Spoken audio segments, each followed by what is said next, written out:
আসসালামু আলাইকুম এভরিওয়ান।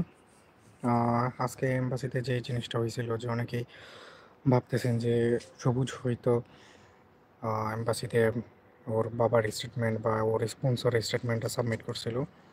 তো ওই জিনিসটা আসলে ও সাবমিট করে নাই। আমি হচ্ছে ওর সাথে ওরে কানেক্ট করার ট্রাই করতেছিলাম, আসলে একটু প্রবলেমের কারণে ওরে কানেক্ট করতে পারতেছি না।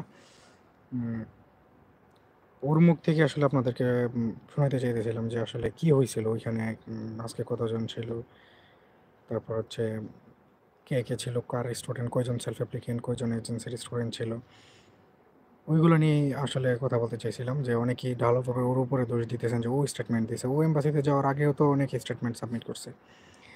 ও তো আজকে গেছে, কিন্তু গত মাসে তো বাবা মার স্টেটমেন্ট সাবমিট করছে বা স্পন্সর স্টেটমেন্ট সাবমিট করছে। তো ওইগুলো আসলে কে করছে? ওইগুলো তো আমাদের গ্রুপের কেউ বলে নাই, আমরা কেউ বলে নাই। আমি যত জায়গা থেকে সোর্স দেখাইছি বা অ্যাডমিনরা যত জায়গা থেকে দেখাইছে, সবাই বলছে যে ইয়ে করার জন্য। হ্যাঁ, ৩০ তারিখেও একজন দিয়েছে, ১২ তারিখ, তারপর আরও কত কয়েকটা তারিখ সহজ আমার বলছিল যে আসলে ওই সময়টাতে ওরা সাবমিট করছে। তো ওদের কাছে কেন চাইছিল? ওরা কেন দিছিল? তো ওইগুলো তো আসলে বলেন না। এখন সে আপনাদেরকে আসলে হেল্প করতেছে। এজেন্সিগুলোর আসলে নজর পড়ছে এইদিকে যে আসলে ওরা ফ্রিতে কাজ করতেছে, স্টুডেন্টদেরকে হেল্প করতেছে। ওদের কারণে আমাদের বিজনেসে লস হইতেছে। এখন ওদেরকে যদি একটা দুর্নামের বা ওদের মধ্যে যদি কিছু একটা ঘটানো যায়, মানুষকে যদি বুঝানো যায় যে ওরা রং করতেছে, ওরা মানুষকে মিসগাইড করতেছে, তাইলে আহ এজেন্সিরা সাকসেস যে ওরা ফাইল নিতে পারবে। এবং আপনারা যারা সেলফ অ্যাপ্লিকেন্ট আছেন তারা বুঝতে পারতেছেন যে আপনাদের সাথে তারাই হচ্ছে ১ লাখ ১.৫ লাখ টাকা দিতেছে এজেন্সিকে। আর আপনারা যারা নিজে করতে পারতেছেন গ্রুপে বা অন্যান্যদের হেল্প নিয়ে, তারা বুঝতে পারতেছেন ১ লাখ টাকার আসলে এখানে কাজ নাই।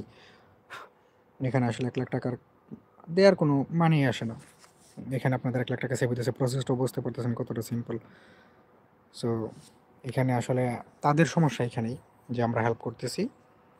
এবং সবুজ আসলে আজকে ডকুমেন্ট প্যারেন্টসের স্টেটমেন্ট সাবমিট করে নাই, ওইটাই হচ্ছে মেইনলি ব্যাপার। আমি দেখি ওরে লাইভে নিয়ে আসার চেষ্টা করব। নেক্সট কিছুক্ষণের মধ্যে আমি আবার লাইভে আসবো।